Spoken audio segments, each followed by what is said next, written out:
I'm Dr. Barry, licensed psychologist, and here I share legal and entertainment news from a psychological perspective. Today's video is going to be a little different.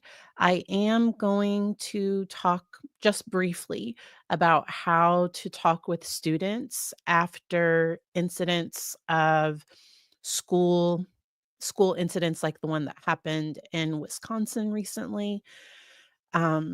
I wasn't planning on including that, but I think it would be helpful to talk about this because this is something that comes up more and more with students, unfortunately. I would like to say thank you to GSD's dog mom, Donette, and then also Various and Sundry in the chat. Thank y'all. If there are questions along the way, please let me know.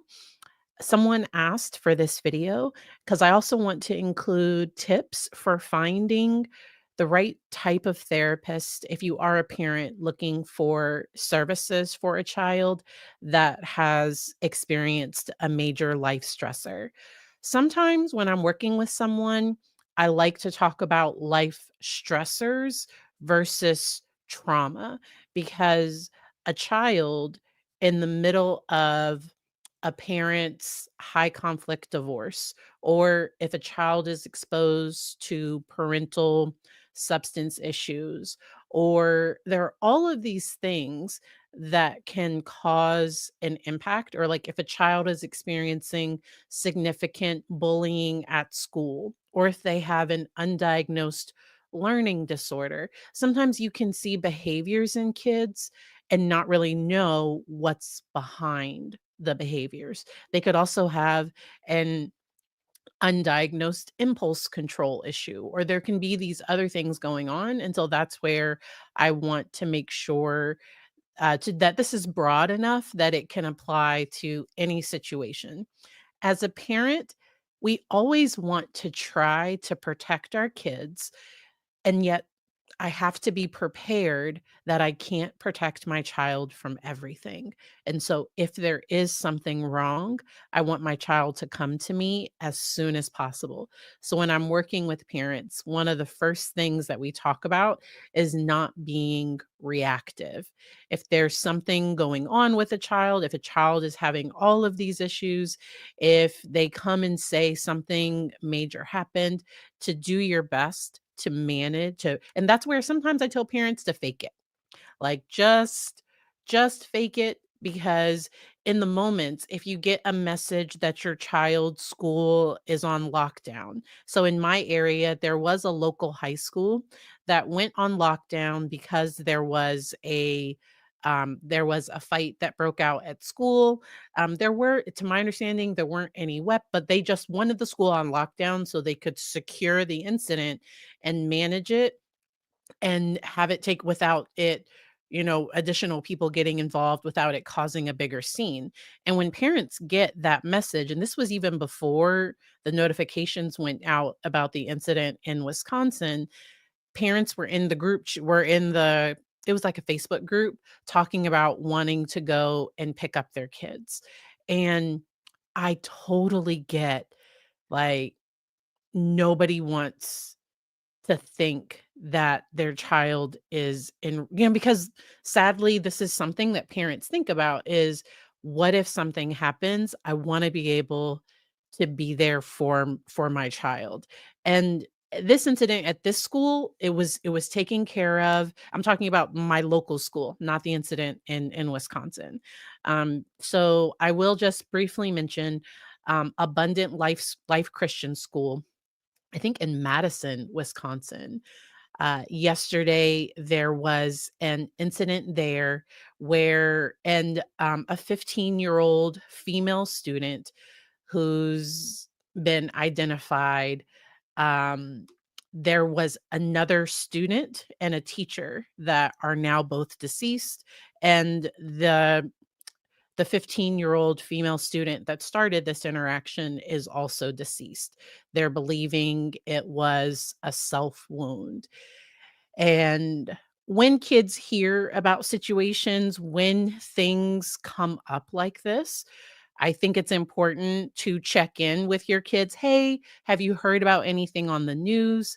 Hey, like, how are you feeling? How are you doing? If a child already has some school anxiety, this can bring up additional anxiety. The one thing that's horrible for anxiety is to avoid.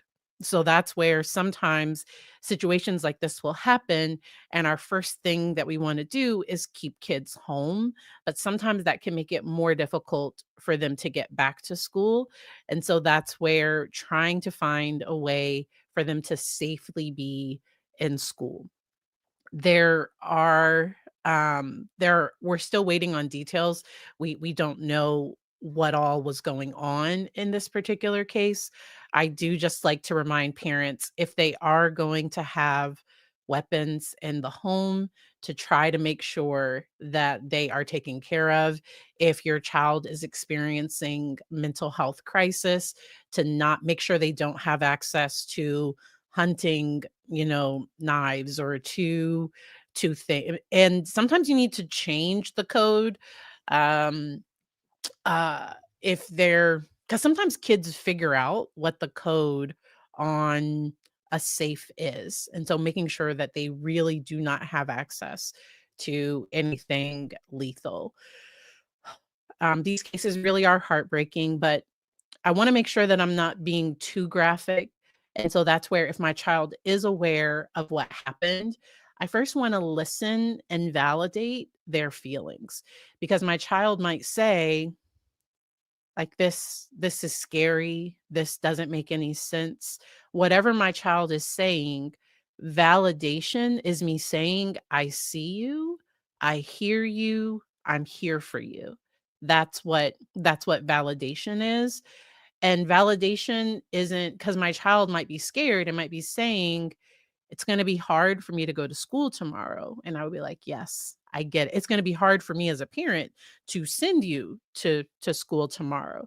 I remember mentioning on my channel, on a previous video, I don't remember which one it was. Because I think there was an incident at an elementary school this year, I believe.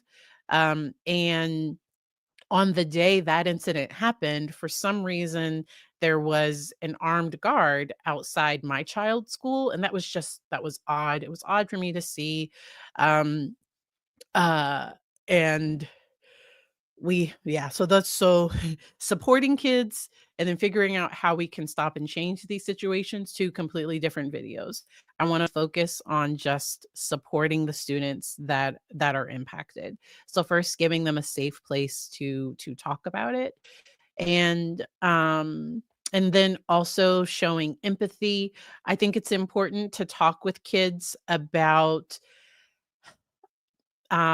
their active drills, because often in middle and high school, the drills include the teachers or somebody walking around trying to get into rooms. Like, the drills can be very stressful. My child is in elementary school, and right now we get notifications before they do the drills. And middle and high school, I don't believe, as a parent, we're gonna know when the drills happen. Yep. So the drills in my state for kindergarten, or my county, for kindergarten, they started in the spring.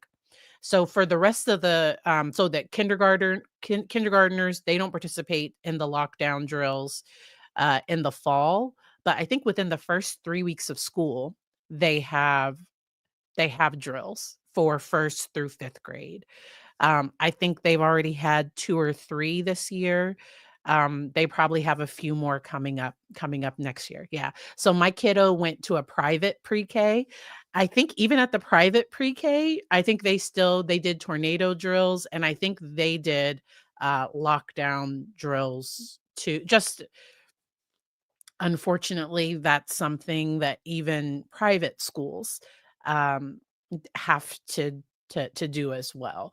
Um uh it's really, really sad. Really, really sad. And y'all know that I am a graduate of Virginia Tech.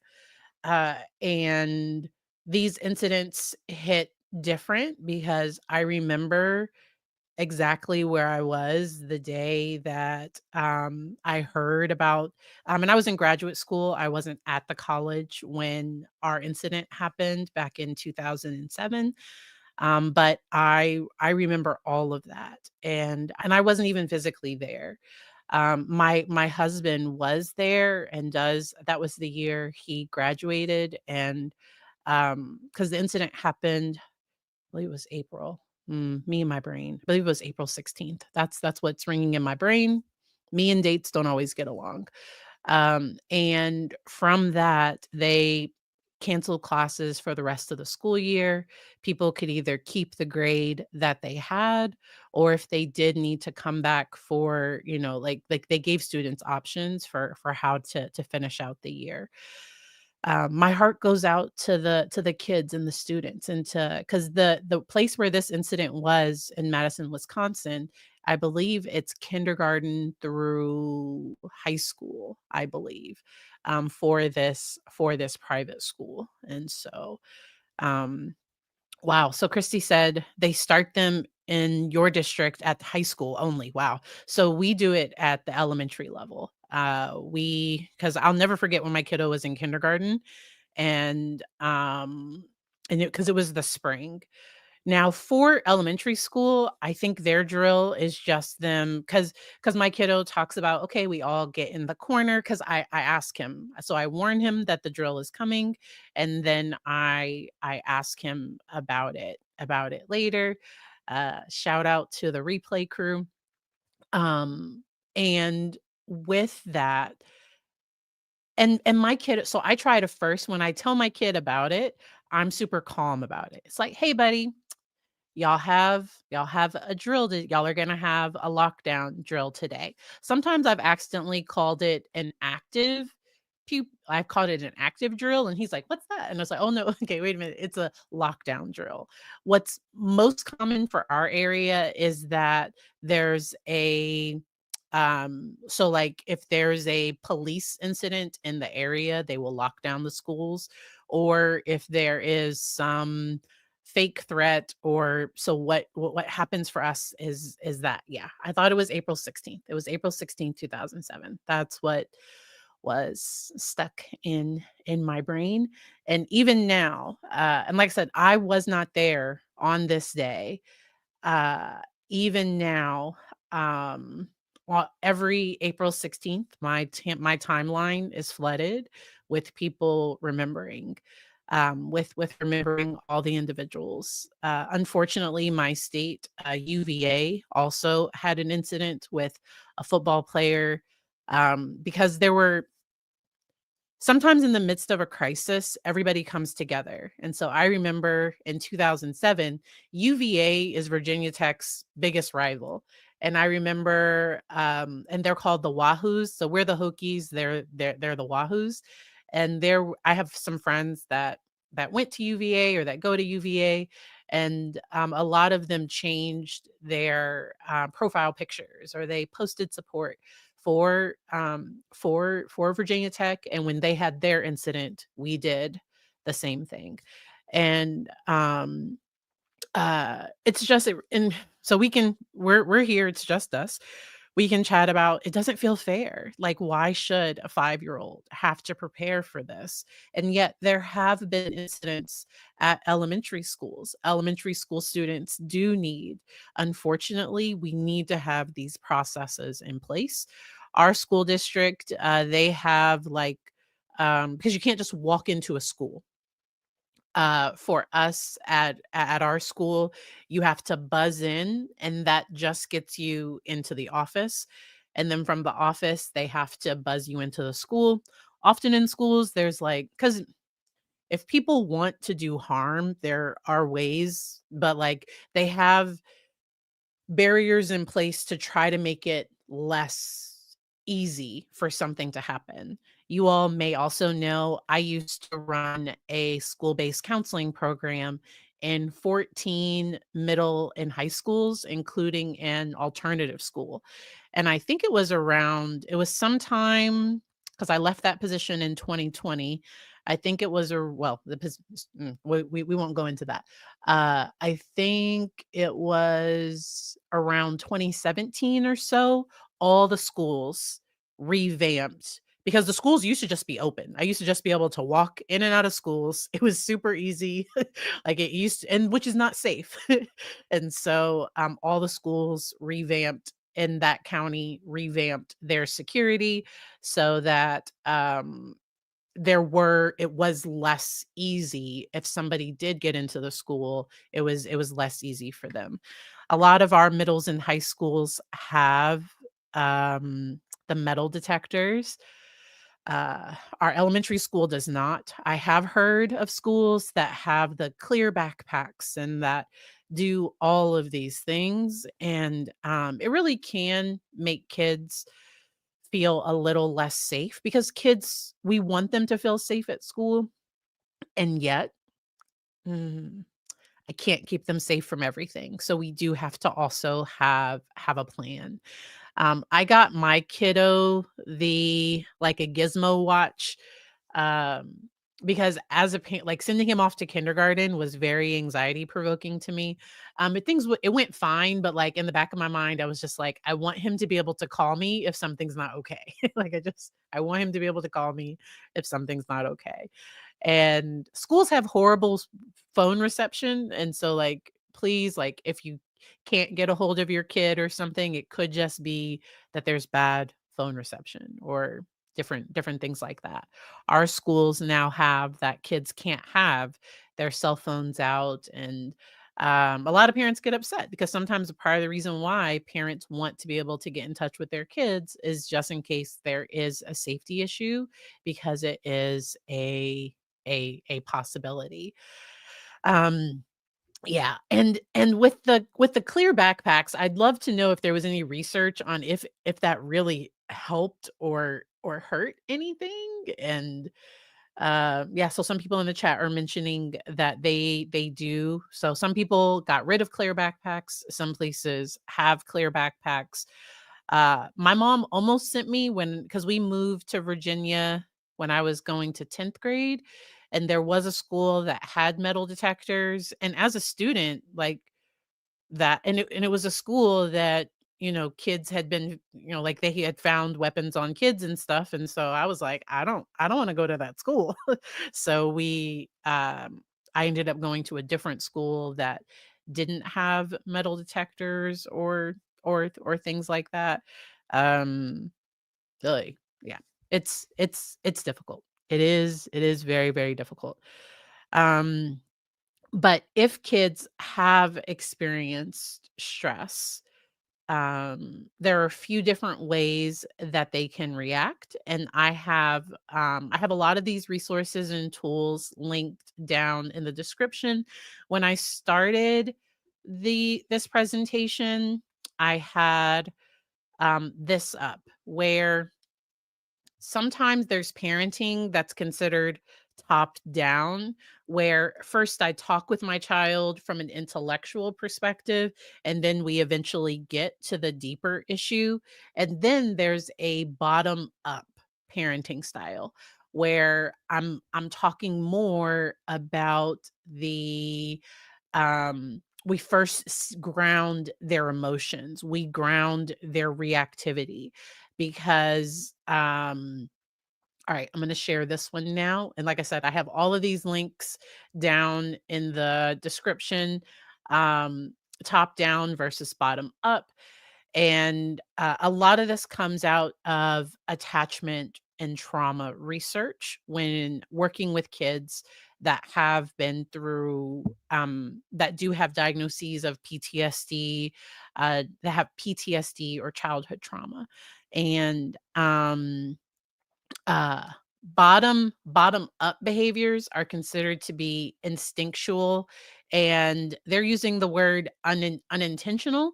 And now there are still, so even if I'm working with a child that is very reactive, I still want to help them calm. I still want to help them take responsibility for their behavior, but I'm also going to understand that this child isn't going to be able to tell me why they did what they did, because there may have been no thinking that went in like that they are very reactive. They're in a survival stress response, and we're not going to be able to cognitively process or understand what's going on with them. We're going to have to first increase their sense of felt safety. We're going to have to help them get better control over their stress responses, because fight is a stress or trauma response. Some people flee, some people run away. So flight. Some people start people pleasing, and then there's the freeze response. And the freeze response, what that can look like is it can look like not listening, not following through, not doing what they were asked, but they're really in this freeze response. Not trying to like I'm not trying to excuse behaviors. I'm just trying to say, if the reason why my child can't complete their like struggling with completing homework is because they're so stressed and overwhelmed, like they don't understand it, they can't get through it, then me like taking away the TV because they're not doing their homework, that's not going to help. My child needs tutoring. My child needs me to sit down with them. They need to have this explained. Like there's something different that's triggering or causing the behavior. Behaviors in kids and teens, they'll normally show you something's wrong before they tell you something's wrong. Um and so, what this can look like, bottom up behaviors are brain based stress responses that require understanding, compassion, and active helping to help them feel safe. And let's see. So, like excessive punishments for bottom up behavior normally just makes the behaviors worse. And so, all right, there are lots of resources about understanding that. All right. All right. I'm going to come back to the comments to see. All right. So now I wanted to talk about parenting a child with a sensitive flight response. These resources come from Beacon House. So Beacon House, I have this link down in the description. The ones that we'll be taking a look at are some of their developmental trauma. They have additional resources, but I downloaded two of these. So that's what we are going to take a look at now. Here we go. So this one. So feeling angry and the powerful emotions that can come from this can feel safer than feeling threatened, sad, hurt, or alone. So so I'll say that again. Feeling angry and powerful, um, that sometimes can feel safer than feeling frightened, sad, hurt, or alone. Being angry also might prevent us from getting even more hurt than we already feel. So anger can sometimes be a protective response. But so this has some things of what the parent can do. So the parent first needs to nurture themselves and accept, um because being able to first manage their own emotions, that's going to be important. The parent having emotion regulation to not escalate when the child escalates. So if the child comes angry with the attitude and the parent comes angry with the attitude, that's going to cause an explosion and it's going to make things worse. Parental presence. Um so trying to breathe and be a safe presence for the chips of what parents can do, regulate, making sure to repair. So apologizing. So like if I said or did something, if I didn't respond in a compassionate way, making sure to do that. Safety is always the priority. And so making sure to maintain safety. And so I have that one. So that's one of the ones that's linked. And then also wanted to talk about the internal responses of fight, flight, freeze, and they're calling it collapse. I've also heard people pleasing. And And these stress responses, like I said, can come up at any point in time. So that's where I wanted to make sure to just have a broad video that could apply to different situations.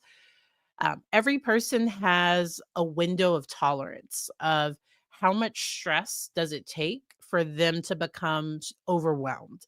Some people have a very small window of tolerance where it doesn't take much to escalate things. And with that, we talk about having a red zone where a person is angry and escalated.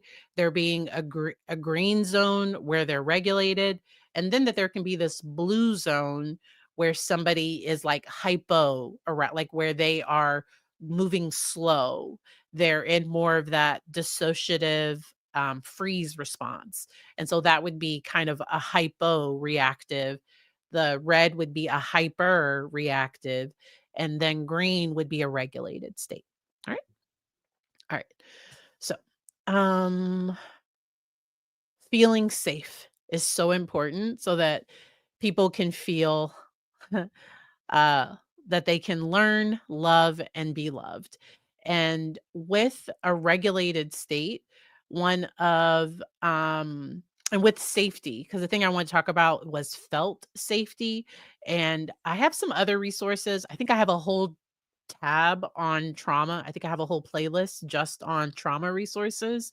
But excuse me, take a drink. There we go. With felt safety, I can think my home is safe, but my child has to feel it. And so if my child is saying, I can't talk to you about anything, if my child is saying, you know, you're always on your phone, if I'm getting this feedback from my child, then they're not feeling safe to open up to me. And so making sure that the safety I believe I'm providing, that it's also being felt. That's important. Working with a therapist can often give some neutral feedback because I've worked with a lot of people that have thought, oh, what I'm doing is helpful. But then I'm able to give some feedback about, oh, like when you say things like this, your child thinks you're trying to make them feel guilty, or you're trying to do this, or this is how, excuse me, this action is being perceived. All right. All right. And then so on the outside, what these different modes look like. So that red response can look aggressive, angry, argumentative, controlling, inflexible, lying or blaming, unable to concentrate or finish tasks. And it's more from it's not like a frontal cortex ADHD can't concentrate. It's more of a I'm overwhelmed amygdala stress response. Because what happens with trauma in the brain is that when the survival mode is activated, it shuts down the thinking brain. Because if a bear is chasing me, I don't need to remember how to do calculus in that moment. I don't need to remember what I had for breakfast. That the only thing I'm trying to do in that moment is survive this stressful situation. The issue can come when a person lives their life in survival mode. And so building felt safety for the parent, because sometimes we're working with generational trauma as well. And so that's where the parents putting their mask on first. So many times I have had parents come in to want to work with me or talk to me about helping their child, but really, like, the parent is dysregulated and the parent is having a lot going on. And so being able to help them regulate, being able to help the parent be able to regulate their emotions. Because sometimes a child is showing normal teenage attitude. Like that's where sometimes we have to look at developmental expectations. 3-year-olds are going to be illogical and just have out. Now, I don't want them to be now if they're being aggressive, if these behaviors are going outside of that norm, that's different.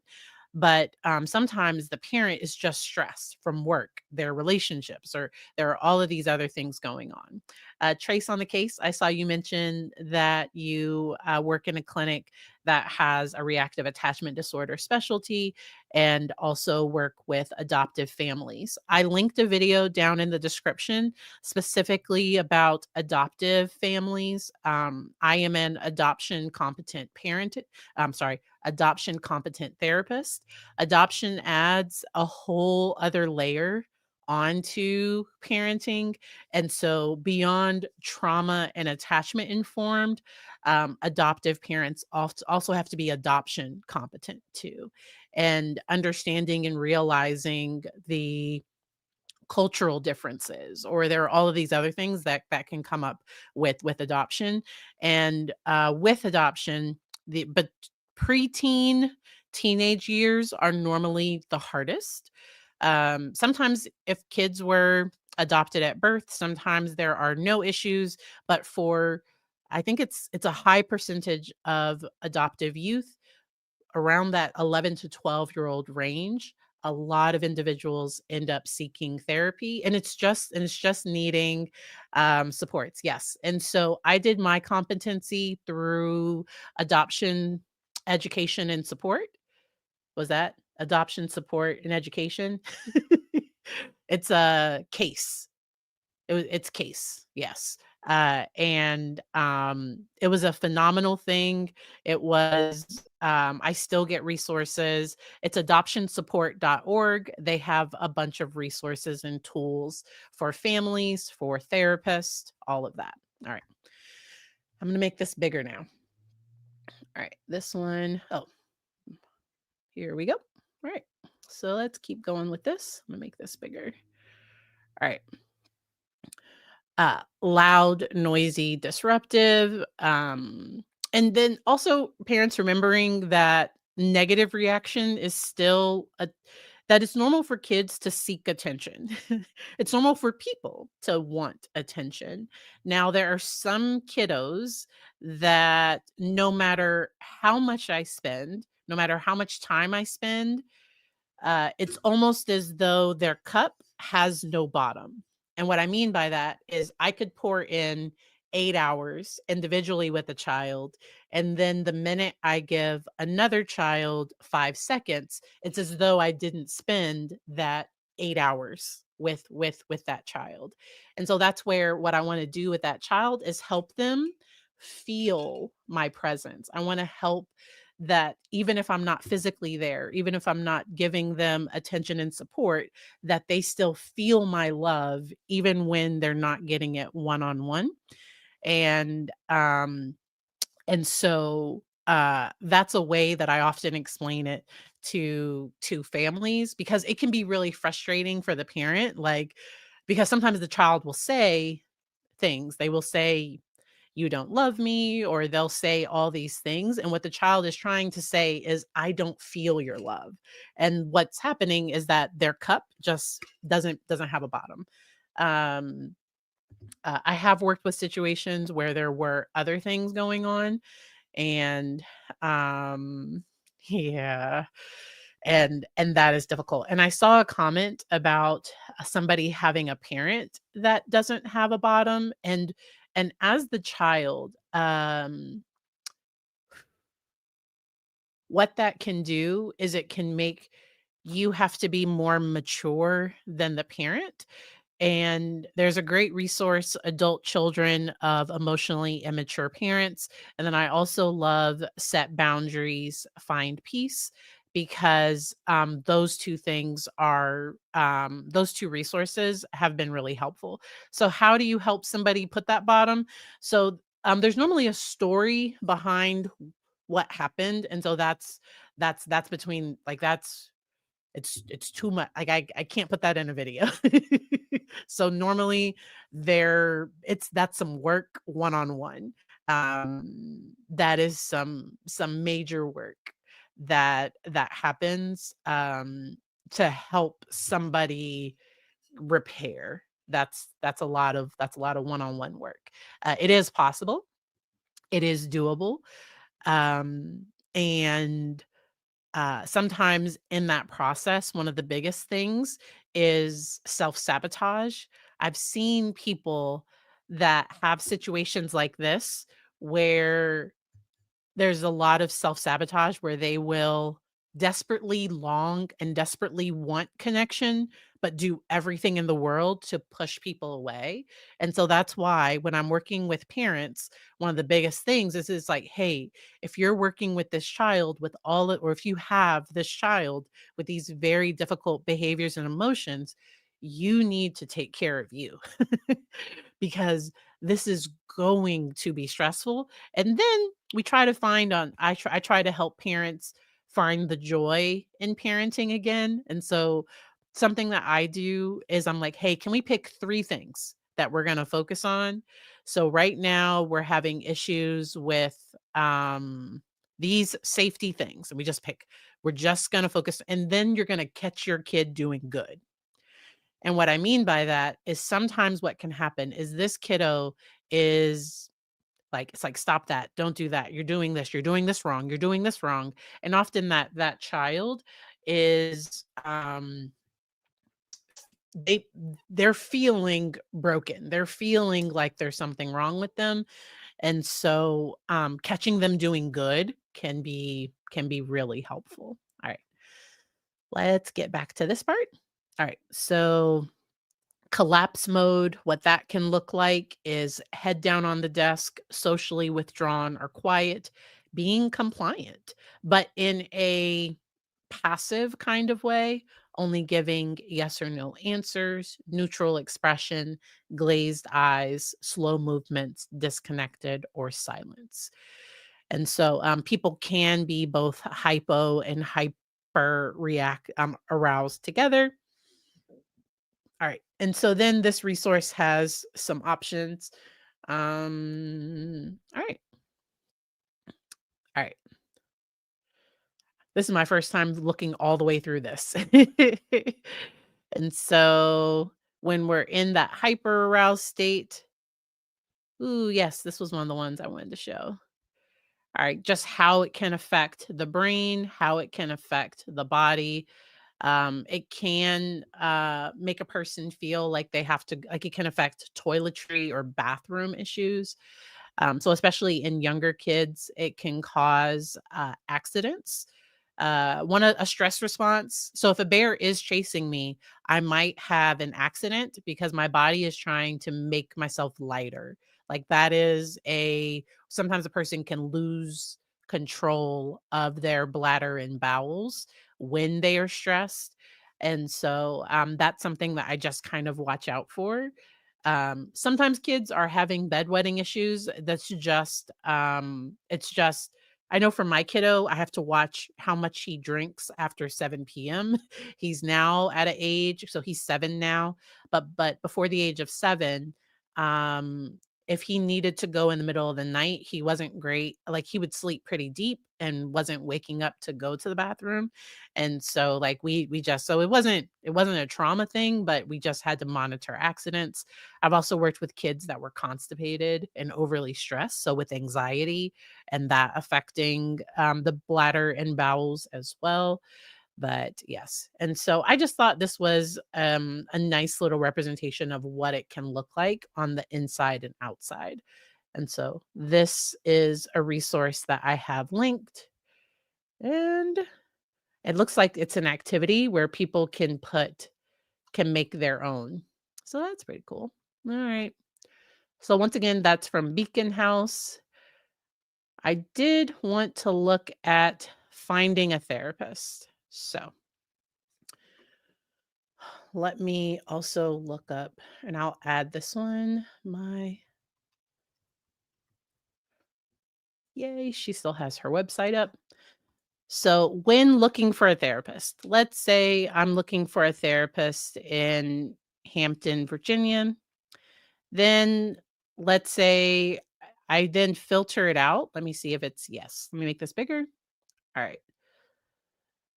So let's say I'm specifically looking for somebody that does EMDR with child. Let's say I have Blue Cross Blue Shield And then let's see. Do they have EMDR down here? I already have that selected. Let's say I have a child 6 to 10, and then it looks like there are only 8 therapists that have that specific qualification that I searched for. So this is a site that pulls up individuals, and then you're able to go through their bios. There are also other sites like Therapy Den. I'm just going to pull that one up. My computer's thinking. There we go. Therapy Den is another one where, once again, you can enter um, different options. And these are just directories to search for therapists. And sometimes it's been easier to find somebody when you kind of look for what you're looking for online versus cold calling people. Um, oh, and if I am looking for a therapist that does EMDR, there's EMDR. There we go. I'll make sure to put this down in the description. This website is for specific it lists therapists that are trained in EMDR. So up here it has find an EMDR therapist. That's behind my little logo, that orange find an EMDR therapist. And then you can,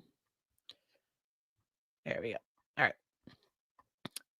If that's a type of therapy that somebody is looking for, if somebody's looking for a therapist that does dialectical behavior therapy,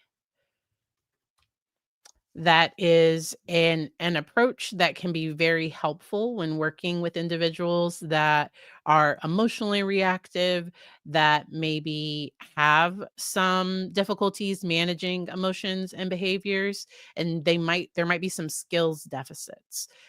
This approach is great for people showing signs of personality concerns, but also just mood issues, self-harm, uh, chronic thoughts of self-deleting, that this type of therapy has been shown to be helpful. I'm going to make myself big for this part because one of the most important things in um, in therapy is the relationship the person has with their therapist. So the therapist can have all the qualifications in the world. The therapist can be from the same cultural group. The therapist can have all of these things where on paper it looks like it should be a good connection. And then you go in to meet with them and something's off. And so they've done a ton of research on different types of therapy. And one of the most important things is the relationship that the client has with their therapist. Now, one of the second things after that is is the therapist skilled to work with the client? So, this is one resource that I don't have listed. I'm going to make myself bigger. My destination. Uh, so there is find a therapist, and you can click starting point, and I believe there are questions. So remember, when searching for a therapist is kind of like dating. It can take some time to find somebody that's right. You might have to search, find. Sometimes you might have to ask them some questions, and if a therapist does not offer a free 10 to 15-minute phone call, or if they won't answer your questions before the session, you might want to keep looking. Because some it's rare, I think, but I've heard of therapists not offering those uh my brain not offering um that free initial consultation. This site describes what the acronyms mean, and psychologist, if I'm just looking for a therapist, a psychologist has the same training in the United States in therapy as a social worker, as a marriage and family therapist, as a licensed counselor. So when you're looking for a therapist, it doesn't have to be with a psychologist. So what a psychologist is trained in is because there are many that will do psychological testing if they're licensed as clinical or counseling psychologists. Um, in my state, there's only I think they only do clinical and school. I think those are the 2. I could be wrong. But, with finding the right therapist, it's, making sure that, do they have knowledge in what your concern is. If you're looking with insurance, there are tips for searching with insurance, and there are tips for searching online. And I think here, okay, that might not work. All right. So now there are example questions. Please not ask them all of these questions, but these are some general questions that you might have about their training, about the financial obligation, about them as a therapist. Some therapists do not like answering questions about themselves. And so if that happened, and if that's important to you, that might not be the right therapist for you. Goals for therapy, questions for patients with marginalized identities, trauma specific questions. And so asking about their theoretical orientation with trauma, what's their approach when working with clients with trauma. All right. And so there we go. All right. Yay, I'm so glad this was helpful. And so I'm now back to the chat. If y'all have additional questions that you all have for me, please let me know. There is something called a theoretical orientation. And what that is like, what's the approach a therapist uses with their clients? My approach is client centered, where each individual client, I tailor a plan that's best for them using the resources and tools that I have in my toolbox. I openly ask and like to get feedback from them on what is and isn't working in therapy. And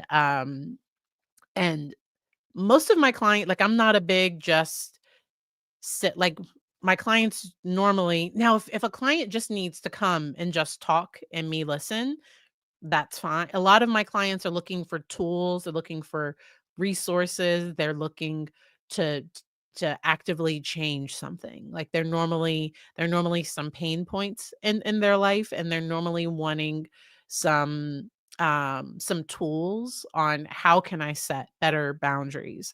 How can I go on after this grief? Like, they're sometimes looking for some specific things. And so, yes. All right. Um, all right. And there are a lot of other things besides therapy. So, some people there's therapeutic movement. Sometimes yoga can be therapeutic. Trauma can get locked up in the body. And so doing movement can be really helpful. Staying active in activities. Um, do. All right. Question: do you have any quick tips for people dealing with sudden loss? Oh, yes. Okay, how to cope with parasocial relationships. So, I did hear about Bruce Rivers' son, and I saw it in chat over on Paul's channel, reporting live from my sofa, and I was hoping it was false. I was really, really hoping that it was false. And the part that I will grieve and that I will understand, I don't know if Bruce Rivers will be able to return and do YouTube without his son. And I think their family has experienced a lot of grief, a lot in their life. And I think it's okay to grieve. I think it's I know there have been comments on Bruce Rivers' social media, and, I'm sure I don't know the family. I've never was able to connect with him. I like his videos and everything. Um, and then Legal Vices, and I didn't know Legal Vices. I saw Kurt did a video mentioning that Legal Vices had passed over the weekend. I did not, but parasocial relationships are real. But what I mean by are real is like you can feel real grief after the loss. And so being able um to just show the support however you feel, however you would like. Sometimes there are public memorials or people leave a comment on online. The holidays is a difficult time of year, and it's a difficult time to lose someone. And so sometimes you're feeling for their family, for their loss. Wow, he streamed every day for hours after work in Korea. Wow. Wow. He had built a community. Yeah. Wow. Yeah, so Michael Rivers, it was actually earlier in November. I think I saw it might have been November 17th. That's the date that I'm remembering. Yeah, yeah. So, it's my understanding that it might have I what I saw is that it wasn't like a it was an accident, motorcycle or car. That's what I saw. Um, yeah. Yeah, November 17th. That's what I thought.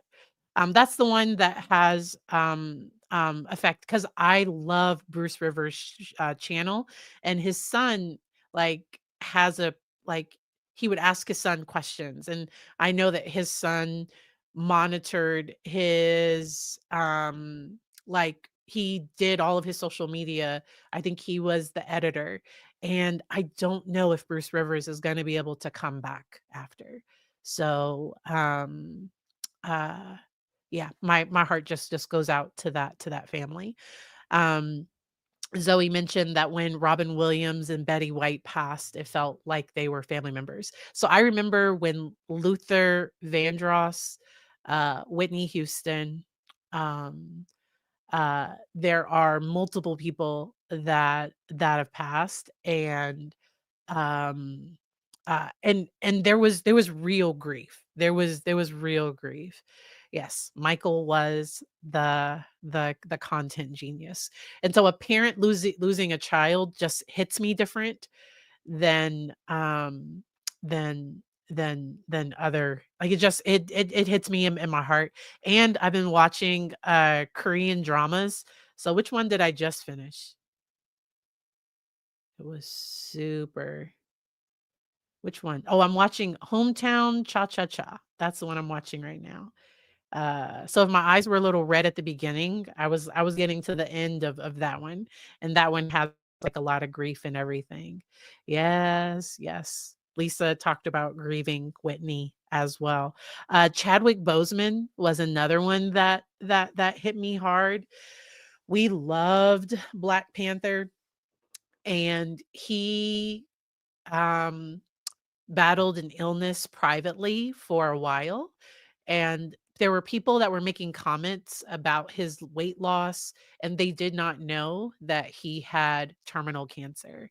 And so, welcome to the membership. There was a recent members only video that I did. And so, let yourself feel. Let yourself feel. Um, mm, And so, let yourself feel. Yeah. So, oh, Lisa, wow, you said you still haven't been able to watch Black Panther 2. They did a I think I'm not spoiling anything. They honor him in it. And then, if you ever do watch it, make sure to watch the scenes at the end because there's a little moment there. Member for 2 months. Awesome, awesome. Yes. So tips for grief are similar. So tips for grieving a parasocial relationship is similar to grieving a different relationship. I'm also so I mentioned I am a graduate of Virginia Tech. Nikki Giovanni was a professor that I had the privilege of sitting under for 2 classes. I think I took 2 or 3 classes with Nikki, with Dr. Giovanni. One of them was no, it was Negro spirituals, but she made it a beautiful title. But what we did was we sang Negro spirituals, and she lost her sister. She was her oldest relative. So she survived the relatives that were older than her, and, they just had her ceremony, yesterday, I bel no, no, Saturday. They just had a Nikki Giovanni ceremony on Saturday. She like, to just sit under her and hear her talk in class, she talked about going to Mars, like, the way that she could just her brilliance, she could weave a story together where she started out talking about her poetry and being a writer and all these things, and then somehow she would weave in Mars almost every single class. And so Nikki Giovanni was I loved I loved it. And in Black Panther 2, they weave in grief is a major part of um of Black Panther 2. And so if you do watch it, it is. It's emotional. It really is emotional. And so a friend of mine was very close to Nikki, and I found out from her. She was the one that messaged me before I saw it all on social media and everything. Um, and with grief, especially around the holidays, what can happen is that it can be hard to be happy or to still enjoy yourself, or sometimes it can have you remember the people that aren't here. And the thing that I encourage my clients to do is to still feel both, and that grief is love. And I never realized like how much I don't, I'm a caring person in general, but because I did watch Bruce Rivers so much, like him, it just it it hit me to the heart. It just it hit me hard. On top of all the other losses that have happened recently. Um, and so everybody finds their way. The way that I approach grief is I let myself feel it. I let myself cry. And then I also remember the love. I remember what those people meant to me, and it's just it's a lot. Yes. Queen Elizabeth said that. Grief is the price we pay for love. Exactly. So that's where to me grief is just a sign of that love. I'm going to fix that makeup. It was right here. I did my makeup right before. And so, I don't recommend Chris Suba, if I'm saying that correct. I don't recommend the alcohol when grieving, but everybody handles it their way. Everybody handles it their way. And I think I said, thank you, Zoe, for the 5 gifted memberships. Welcome to the new members. Make sure to check out the recent members only live. Okay, good. So you were saying don't drink to cope. Exactly. Yeah, yeah. So I'm glad that we were able just to kind of talk about this and feel this together. Thank y'all for asking about that.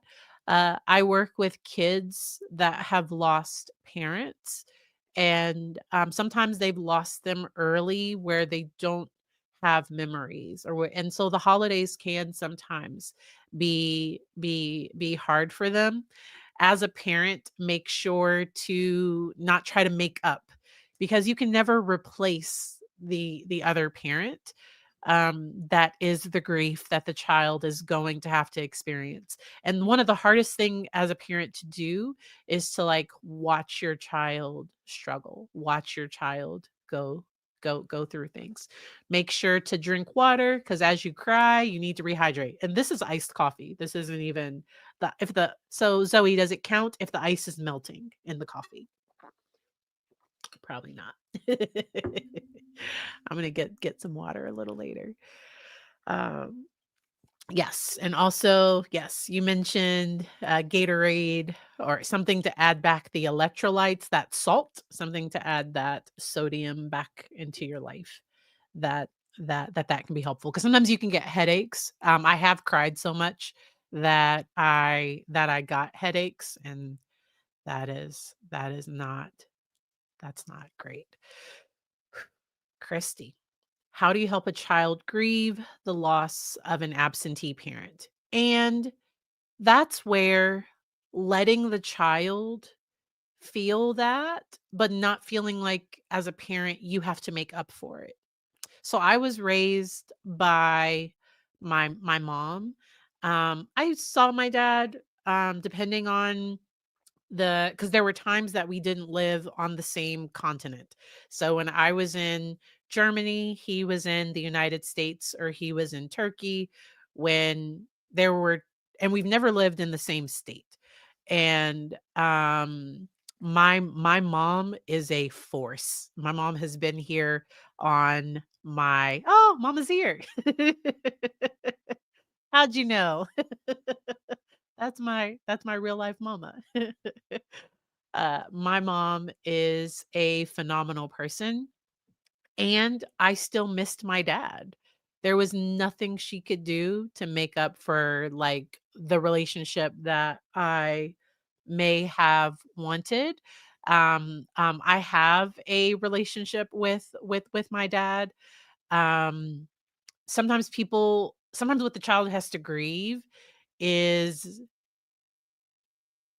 that, like, they didn't do like, the child will sometimes try to think, "Well, what if I won this award? Or what if I did really good in school? Or what if I" like, sometimes the child will, on their own, feel like it was somehow their fault or that they're part of the reason why the person isn't in their life, and in my experience, what often happens is that, um that parent that's chosen to not be in that child's life, they normally have their own stuff, and 10 times out of 10, it has nothing to do with the child. Normally, it's that person's own stuff. You can't tell that to a child.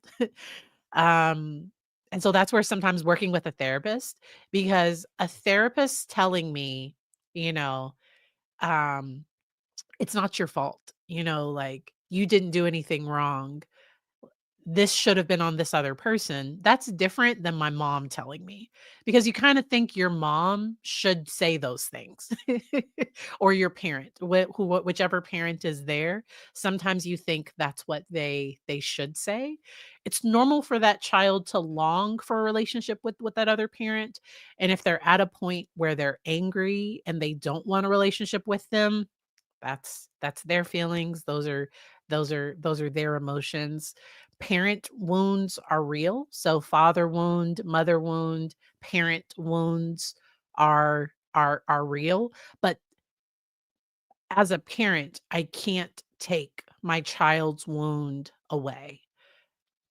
My child has to grieve. And so I can be a safe space where they can talk. Um, but I can't take it away. And so, um, that's where every situation's different. Yay, you were gifted a membership. So awesome. Yeah. Um, and every person takes their situation, and looks at it different. my mom mentioned something. So many people told her because my mom divorced my dad in the 80s, and divorce was not as like it wasn't like, and the divorce rate was probably lower, but she got some hate even from her boss. Like her boss was kind of mad that she was leaving her husband, which it was none of his business. None of his business. The decisions that she made. And my mom has talked about that fear, that cuz you hear these statistics of children that don't have a parent in their life, they might be more at risk to do this or more at risk to do that, or more, that you sometimes hear these statistics. And uh like, she kept me active in sports. She made sure that she was present and she was there whenever she could be. And we had honest conversations. She never, ever, ever spoke bad about my dad. Okay, so that's very, very important. If the other person is absent, now you don't lie for them. Okay, so if the child asks, am I going, or am I going to see them for the holidays? Did I get anything from them for the holidays? Don't lie. Don't lie about it. But you don't have to cover for it. And so I was very grateful that my mom never spoke bad about my dad. And I got to have the relationship that whatever emotions I had about him, they were mine, they weren't hers. Because she had her own experience with him. She divorced him, so you can guess, like, for her, for being hit, like, she didn't want to be his wife. But she didn't want that to impact the relationship that he had with his daughter. And what helped her with that, and we've talked about this on other podcasts, she doesn't mind. Like, I'd be getting a text or something if I was saying something I shouldn't say. Right after she had me, she had to have a major surgery, and I had to go live in another state with her parents for a period of time. And so I wasn't taken from, but, like, because of a health condition, I couldn't be with her for, I think it might have been like a month or a few months or something, and she had to entrust her parents to take care of me, which was very scary for her. And in that experience, she said that she would never keep me from my dad, and she didn't. The Whatever relationship I had with him, that was between me and him. And now if something happened, so, like, one time something was said that hurt my feelings and I told her. So she called him and she told him, I don't know, like, she had a conversation. Nothing was ever said about like that again. The thing was, I never knew that she had that conversation with him. So I told her something hurt my feelings, and it was major, because it like it was in my head for, I think, well, maybe until I was like, I don't know, it was in my head for a long time. And then finally we had a conversation about it, and she was like, I talked to your dad and he told me what he meant, and my bad, I didn't think it was that. Like, she was like, I was like, you should. So I'm not laughing because it's funny. It's funny now because everything's fine. But she was like, "I didn't realize it bothered you that much." And it was like, this was a major thing in my life. And so, she is a mama bear, so, she made sure that, the things that she could do, she did. But yeah. Yes, yes, yes. Don't don't do crimes. Don't do crimes. Alright. I thought I might have missed another question. If y'all have any other questions, let me know.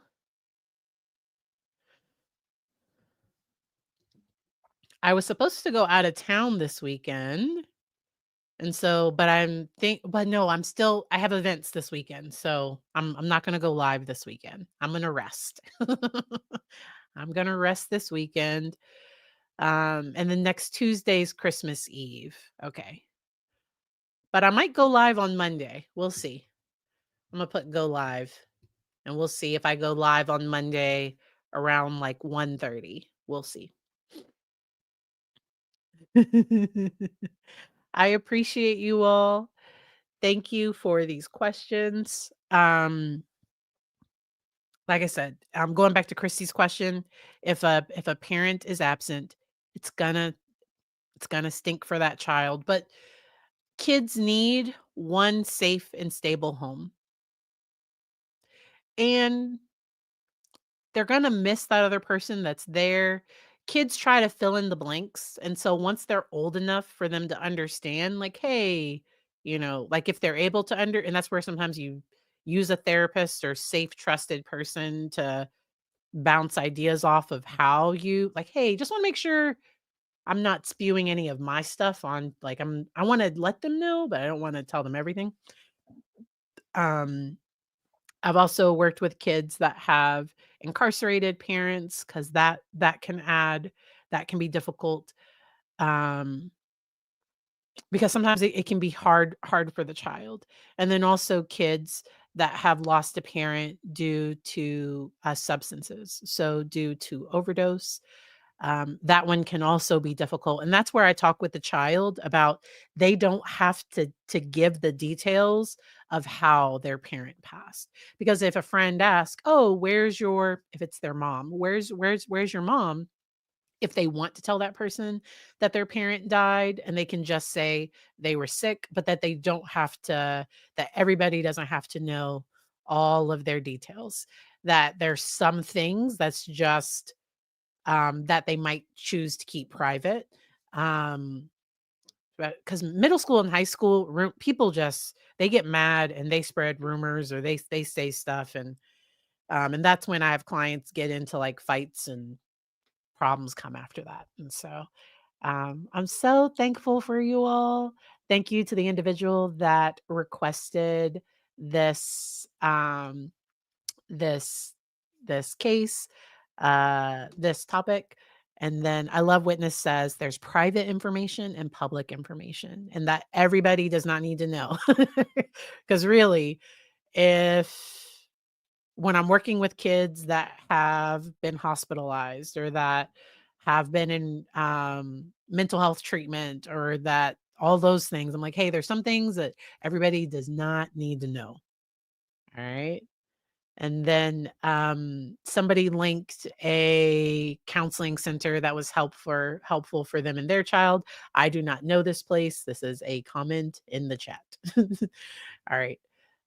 Thank you all for being here. I hope y'all have a good rest of the week. I will see y'all next time. Bye.